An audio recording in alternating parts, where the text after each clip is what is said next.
Vous avez peut-être remarqué ce matin qu'on a progressé vraiment verset par verset. Il y a une raison pour laquelle en fait, j'aime bien faire ça. Déjà, ça vous montre que ce que je vous raconte, ça ne vient pas de nulle part. Ce n'est pas les idées de Lohan. Et puis, j'espère que vous rentrerez chez vous en vous disant, en fait, moi aussi, je peux faire ça. Je prie Dieu pour qu'il m'aide. J'ouvre ma Bible, je peux comprendre ce que Dieu veut me dire dans sa Bible. Donc cet après-midi, on ne va pas parler de sauce bolognaise, je pense que... mais on va plutôt faire une petite promenade pour digérer au travers de ce psaume, et je vais vous faire participer, parce que je sais que voilà, l'après-midi, il y en a besoin. Première question, attention, c'est une question très difficile. Au verset 1, qui a écrit ce psaume?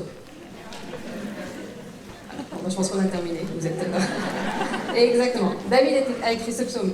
On sait que David a été longtemps poursuivi par ses ennemis. On pense au roi Saül. David devait se cacher alors que Dieu lui avait clairement dit que c'était lui qui allait être le roi.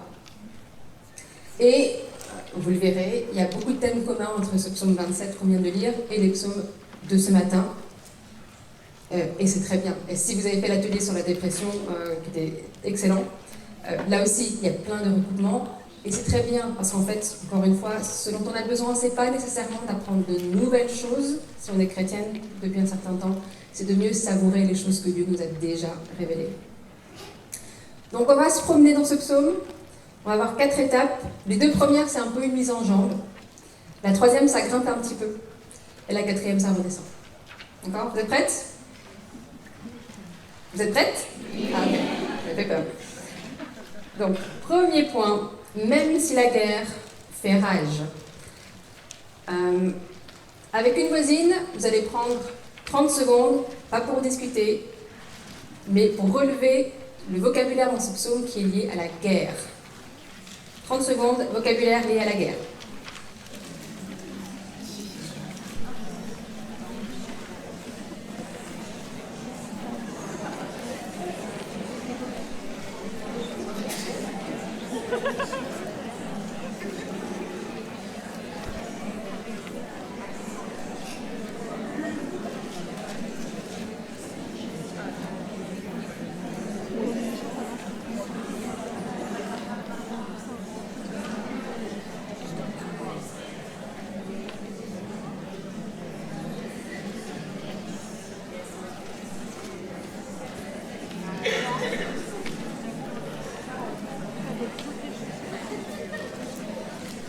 Alors, on voit qu'il y a des méchants qui s'avancent contre moi, il y a des persécuteurs, des ennemis, ça parle d'armée, de guerre, d'adversaires, de faux témoins, des gens qui s'attaquent à moi, des hommes qui ne respirent que la violence. Au verset 2, on voit qu'il y a des méchants qui s'avancent contre moi pour faire de moi leur proie. On dirait qu'il y a des animaux sauvages qui viennent me dévorer. Pas rassurant, on est d'accord. Regardez les versets 2 et 3. Ça parle de méchants, de persécuteurs et d'ennemis. Et puis ça monte d'un cran, verset 3, on a une armée. Et puis à la fin du verset 3, on a une guerre. C'est de pire en pire. Qu'est-ce qui pourrait être pire qu'une guerre entière contre moi? Dans ce vocabulaire contre la guerre, regardez le verset 12. David est attaqué par de faux témoins. Un peu une attaque psychologique, morale. Des hommes qui respirent la violence, donc là ça parle plus d'attaque physique. Bon, peut-être qu'aujourd'hui il n'y a personne qui veut votre mort, c'est ce que j'espère pour vous, mais on sait sans doute ce que c'est que de subir les attaques de quelqu'un qui dit du mal de nous, qui veut nuire à notre réputation, qui veut nous voir échouer, tout simplement. C'est facile de regarder à la force de notre ennemi.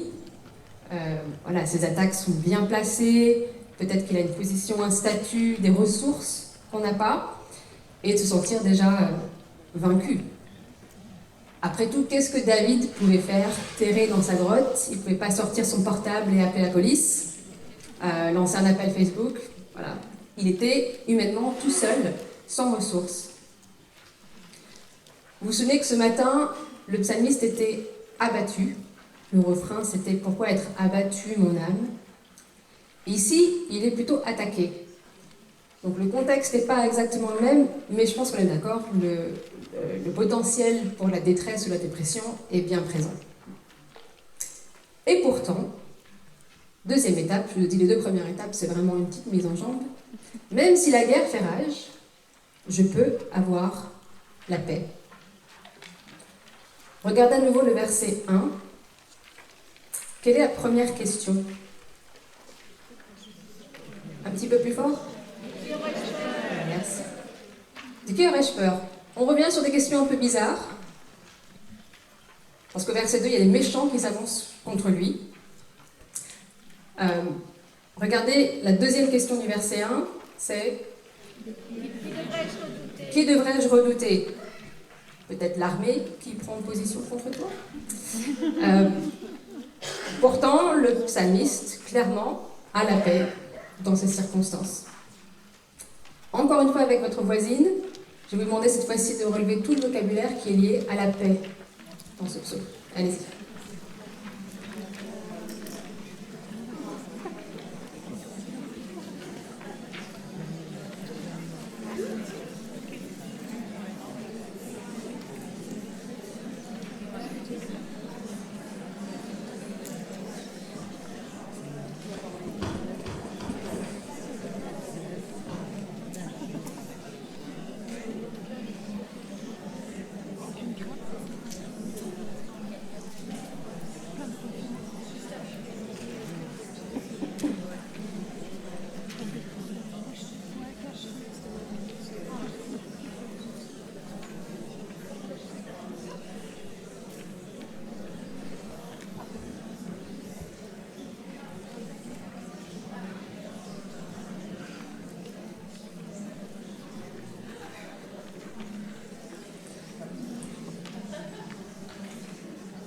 Maintenant, je vais vous demander de fermer les yeux. On ne s'endort pas.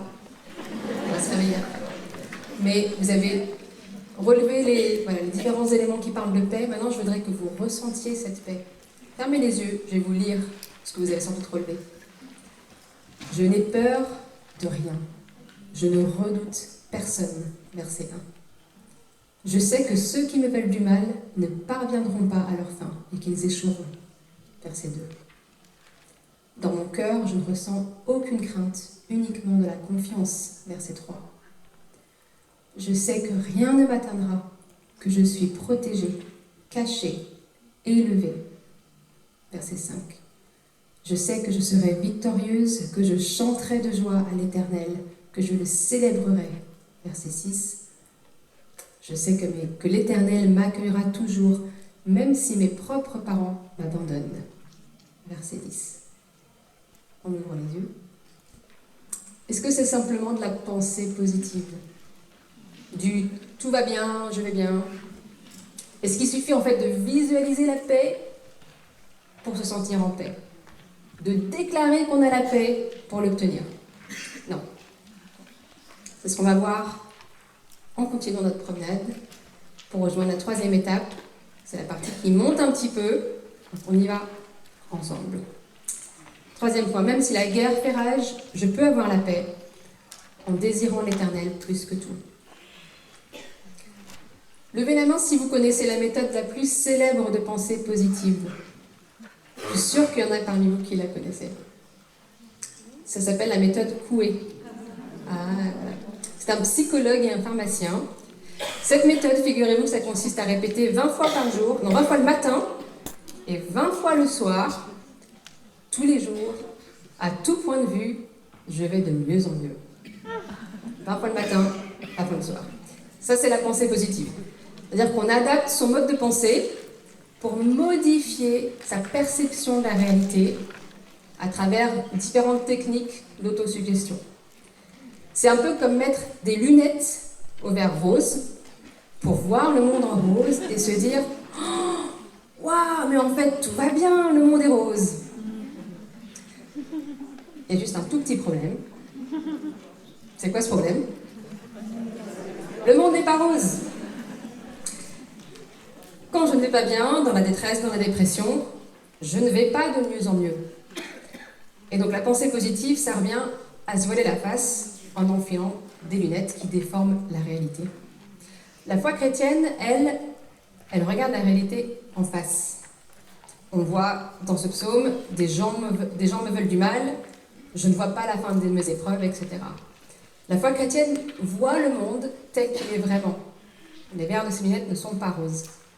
Mais la foi chrétienne a des lunettes dont les verres voient infiniment plus loin. Ils sont infiniment plus puissants aussi. On ne voit pas seulement la réalité terrestre, on voit aussi la réalité céleste. Et c'est précisément ce que David fait dans ce psaume. Les choses vont mal pour lui, c'est très clair, il ne le cache pas. Il ne prétend pas que le monde est rose, mais il porte une lunette de la foi. Et en regardant à travers elle, il voit que la réalité, c'est pas juste cette guerre qui fait rage, mais il voit que la réalité, c'est plus grand que cette guerre.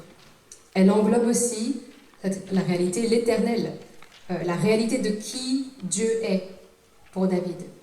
Dieu est sa lumière, Dieu est son salut, Dieu est son soutien, son refuge, son secours, son Père, son désir et sa paix. Lisez avec moi le début du verset 4. Donc avec moi, voulant dire, je voudrais vous entendre. Je demande à l'Éternel une chose que je désire ardemment. Stop. Quelle est cette chose que David désire ?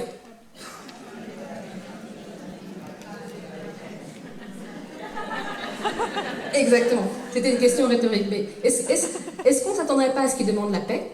À ce qu'il désire que les persécutions s'arrêtent ? Ça semble humain et logique, mais il désire effectivement l'Éternel. Et il désire ardemment l'Éternel. Il veut demeurer toute sa vie dans la maison de son Dieu pour être toujours avec lui, contempler la beauté de son Dieu.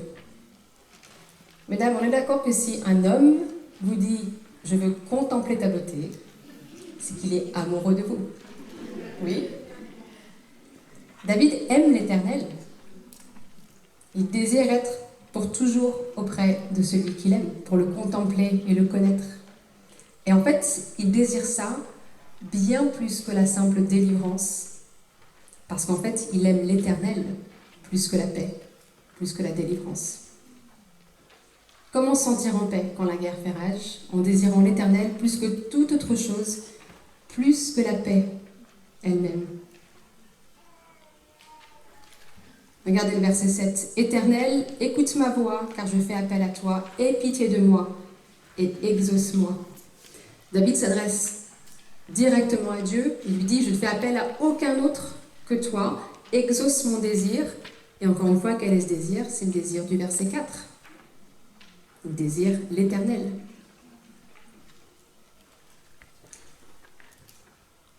Verset 8. « Mon cœur dit de ta part. » David connaît la volonté de Dieu parce qu'il connaît Dieu. Il ne connaît pas juste des choses sur Dieu, il connaît Dieu intimement. Et qu'est-ce que Dieu met sur son cœur à David ?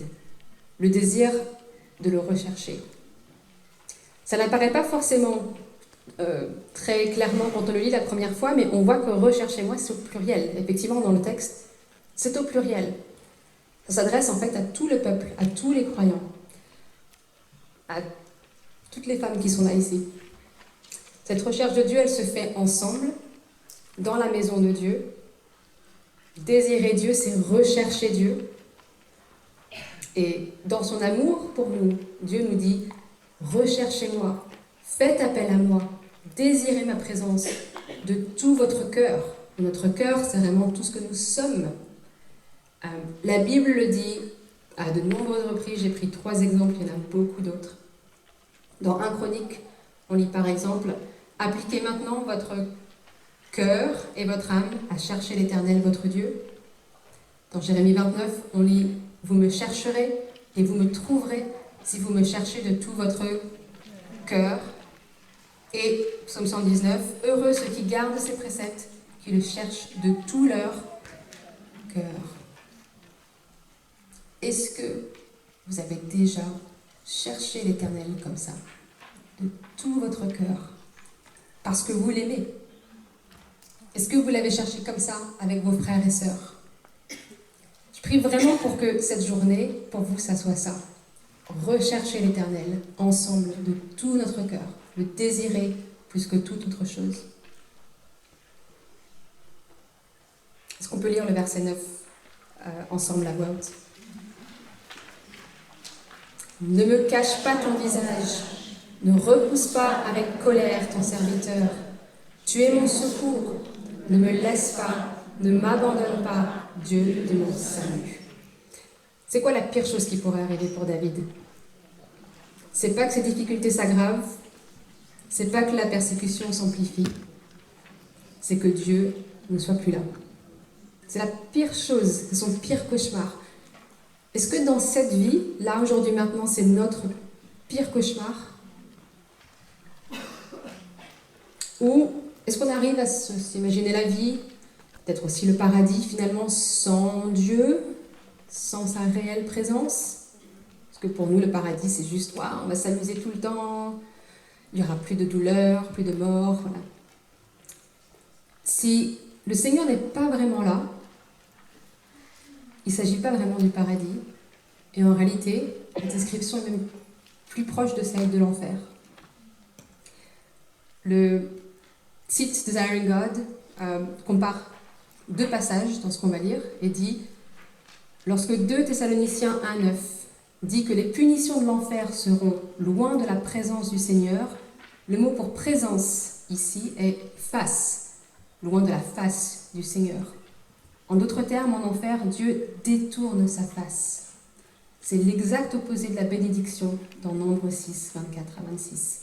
Que l'Éternel te bénisse et te garde, que l'Éternel fasse briller son visage sur toi et t'accorde sa grâce. Que l'Éternel se tourne vers toi et te donne la paix. En enfer, le visage bienveillant de Dieu ne brille pas sur les hommes. C'est bien Dieu qui règne en enfer, mais les perdus ne pourront pas contempler sa beauté, se réjouir de communier avec lui ou expérimenter son amour. Le pire cauchemar pour David, c'est que Dieu détourne son visage de lui, qu'il lui cache sa face. Verset 10. Même si mon père et ma mère viennent à m'abandonner, l'Éternel m'accueillera. Comment est-ce que Dieu nous accueille? Est-ce qu'il nous secourt, il nous offre un hébergement d'urgence, pendant une nuit ou deux, on peut dormir sur son canapé? Non. Dieu nous adopte, il nous fait vivre chez lui, au sein d'une relation proche, plus proche encore que la relation entre des parents et des enfants terrestres. On peut lire le verset 11 ensemble? Éternel, enseigne-moi ta voie, conduis-moi dans le sentier de la droiture à cause de mes ennemis. Comme un enfant qui aime son bon père, David demande à Dieu de l'instruire, de le guider. David veut ressembler à son père qu'il aime tant. Et par amour pour lui, il désire lui obéir, marcher dans le droit chemin de l'Éternel. Il désire lui obéir pas pour gagner l'approbation du Père, mais en réponse à l'amour qu'il a déjà reçu. Pas pour gagner son approbation, en réponse à l'amour qu'il a déjà reçu de son bon Père. C'est de là que vient notre désir d'obéissance. David aime l'Éternel, il connaît l'Éternel, il l'a vu agir, il a confiance en lui. Il est tellement convaincu de ses vérités concernant son Dieu qu'il se sait en sécurité alors même que la guerre fait rage. C'est ce qu'on voit dans le verset 5. Il sait que Dieu va l'élever sur un rocher, qu'il le mettra hors d'atteinte de ses ennemis, qu'il le fera même dominer sur eux. C'est le sens du verset 6. Il connaît tellement bien Dieu qu'il se voit déjà célébrer la victoire alors que les difficultés persistent. Ça nous rappelle le refrain de ce matin, « Espère en Dieu, car je le louerai encore ». On se promène dans ce psaume depuis un petit moment maintenant, ça grimpe un petit peu, et regardez, on arrive presque au sommet de la colline là, qu'on grimpe depuis tout à l'heure, et admirez la vue que David nous propose. L'Éternel est sa lumière et son salut. David en est convaincu, il en a fait l'expérience. Et vous? L'Éternel est le soutien de sa vie. David en est convaincu. Et vous? Et nous? L'Éternel est son Père céleste, celui qui l'accueillera pour toujours. David en est convaincu. Et nous? L'Éternel est sa paix et le sujet de ses louanges. David le sait au plus profond de lui. Est-ce qu'on le sait? David connaît Dieu, il aime Dieu plus que tout. C'est pour ça qu'au verset 1, David ne redoute rien et qu'il fait confiance à Dieu. Il a la paix dans son cœur parce que l'Éternel est sa paix. Il sait qu'il ne sera jamais déçu. Et pourtant, avec toute l'espérance, toute la paix que l'on voit ici exprimée, nous avons une assurance encore plus grande que celle de David. On a comme un avantage sur lui, une preuve irréfutable que nous ne serons jamais déçus par lui. Cette preuve, vous le savez, elle s'appelle... Plus fort ? Elle s'appelle Jésus-Christ. C'est la preuve irréfutable que l'on peut faire confiance à l'Éternel. Christ, c'est l'expression suprême de l'amour de l'Éternel. On peut espérer en l'Éternel parce qu'il a donné Jésus pour nous sauver, que c'est en lui que toutes les promesses de Dieu se réalisent. On a atteint le sommet, la promenade n'est pas terminée, on va redescendre la colline, mais on va prendre un chemin un petit peu différent. Cette fois-ci, comme on redescend, on va commencer au verset 11 et redescendre doucement jusqu'au verset 1. Verset 11. Éternel, enseigne-moi ta voie, conduis-moi dans le sentier de la droiture à cause de mes ennemis. C'est Jésus qui nous enseigne la voie de Dieu.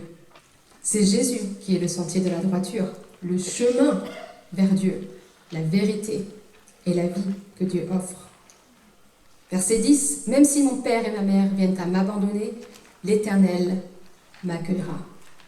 L'Éternel nous accueille grâce au sacrifice parfait de son Fils à la croix. En dehors de ce sacrifice, rien qu'on peut faire, absolument rien, de nous-mêmes pour nous approcher de Dieu et rester dans sa présence sans être tués sur place. Parce que nous sommes pécheurs et qu'il est saint.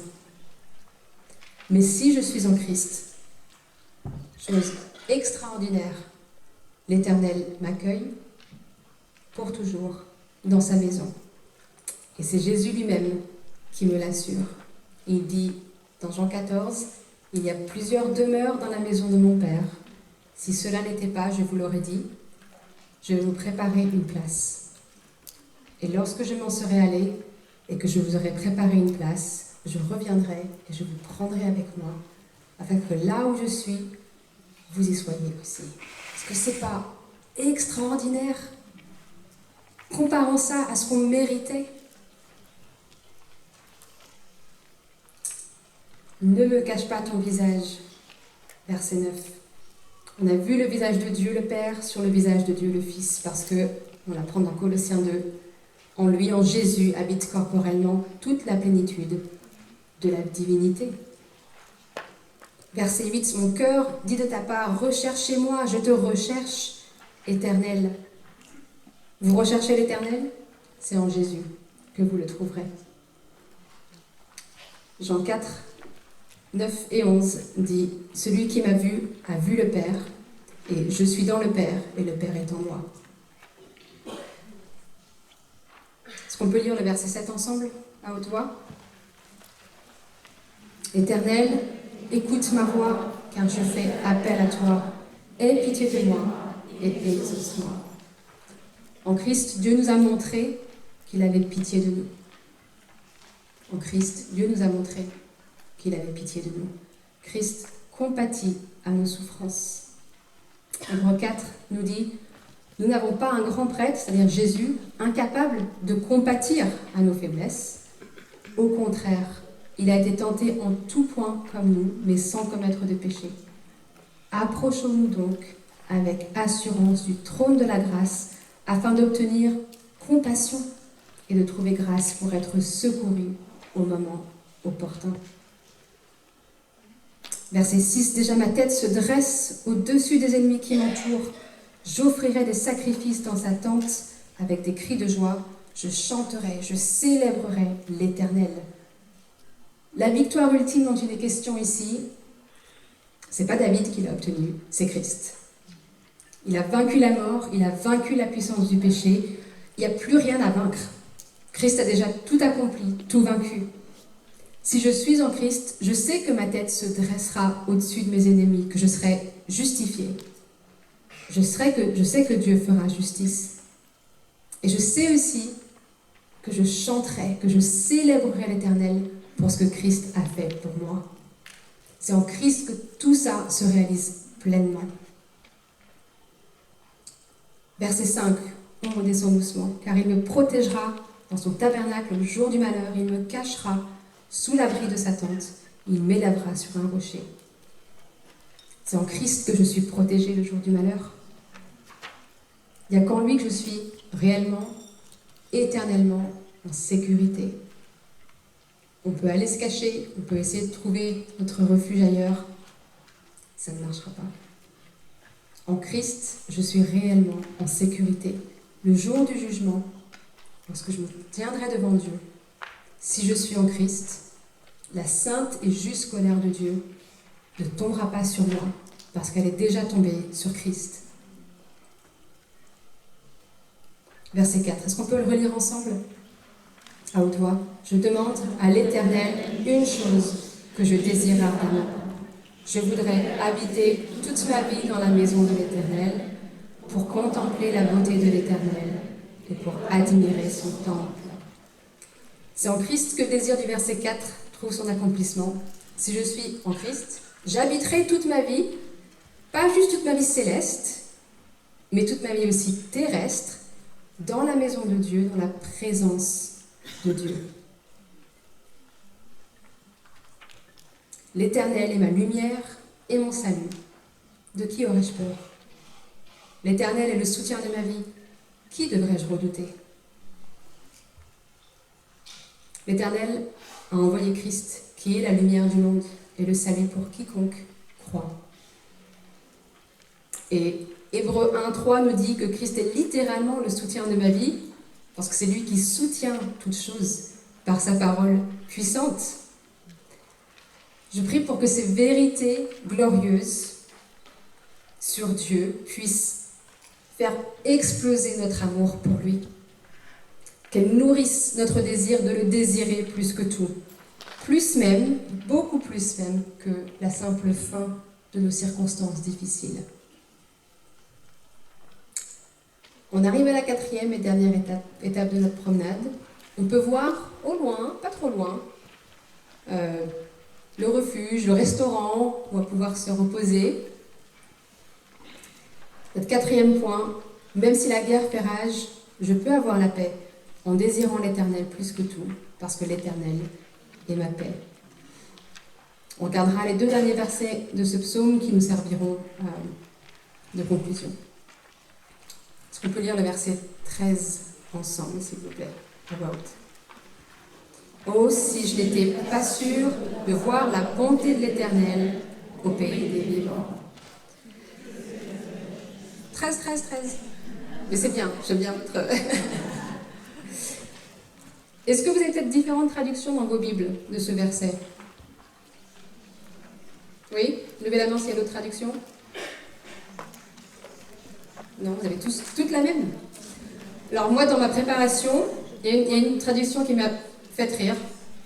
Et je vais vous la partager, c'est la version Darby, qui est un peu moins claire à comprendre, qui dit « N'eût été que j'ai cru que je verrais les biens de l'Éternel en la terre des vivants. » Donc « N'eût été que j'ai cru ».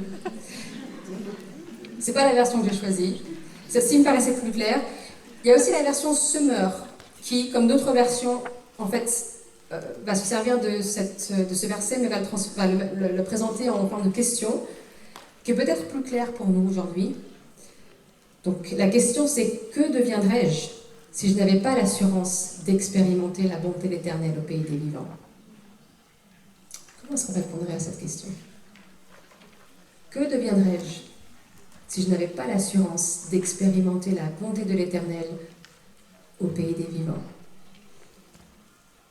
Je pense qu'on serait désespéré, littéralement, sans paix. Si on n'est pas sûr que Dieu est bon, si on n'est pas certaine qu'il est pour nous, qu'il est notre lumière, notre salut, notre soutien, pas juste pour l'éternité, mais aujourd'hui au pays des vivants, par définition, nous n'avons aucun espoir. Mais, gloire soit rendue à Dieu, il est bon, il est pour nous, il est notre lumière, notre salut, notre soutien.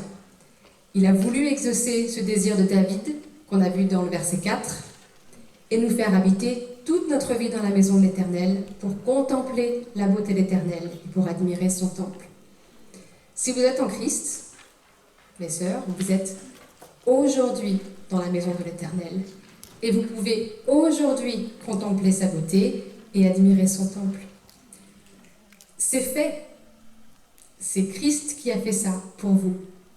Il a voulu accomplir ça en Christ. Et donc, si vous êtes en Christ, vous êtes en sécurité aujourd'hui. Rien ne pourra vous arracher de sa main. Rien ne pourra arriver, aucune circonstance, aucun accident qui changera le fait que vous habitez la maison de l'Éternel aujourd'hui et pour toute l'éternité. Voilà pourquoi on peut s'écrier avec David au verset 14. On peut le lire ensemble. Espère en l'Éternel, fortifie-toi et que ton cœur s'affermisse. Espère en l'Éternel. Nous avons une espérance solide, tellement solide qu'elle nous fortifie et qu'elle affermit notre cœur. Une espérance qui dépasse largement n'importe quelle guerre qui fait rage dans ta vie aujourd'hui. N'importe quelle guerre qui fera rage dans ta vie demain. Une espérance qui dépasse même ton désir humain que tes circonstances changent. Une espérance qui dépasse cette vie et te donne la réelle paix. Alors, espérons en l'Éternel. Parlons à notre cœur, parlons à notre âme. Rappelons-lui d'espérer en l'Éternel parce qu'il est pour nous et qu'il est notre paix. Les sœurs, que votre cœur s'affermisse, qu'il prenne courage, qu'il soit fortifié par la réalité, pas la pensée positive, la réalité que l'Éternel est votre paix. Si on est chrétienne, la paix, c'est pas l'absence de difficultés, la paix, c'est pas des circonstances plus faciles. La seule vraie paix, véritable, durable, c'est uniquement en l'Éternel qu'on la trouve. L'Éternel est notre paix. Tout ce qu'il est, tout ce qu'il a fait pour nous en Christ. Quand la guerre fait rage, notre refuge, c'est l'Éternel. Notre repos, c'est l'Éternel qui nous donne en Jésus. C'est Jésus qui nous donne sa paix, une paix qui résulte de son sacrifice à la croix pour nous, une paix qui affermit notre cœur. Jean 14, 27. Jésus nous dit, je vous laisse la paix, je vous donne ma paix. Je ne vous donne pas comme le monde donne. Que votre cœur ne se trouble point et ne s'alarme point. Chères sœurs, pourquoi est-ce qu'on voudrait désirer autre chose que ce Dieu qui nous a donné un tel Sauveur, un tel Seigneur, une telle espérance, un tel repos et une telle paix? Prions.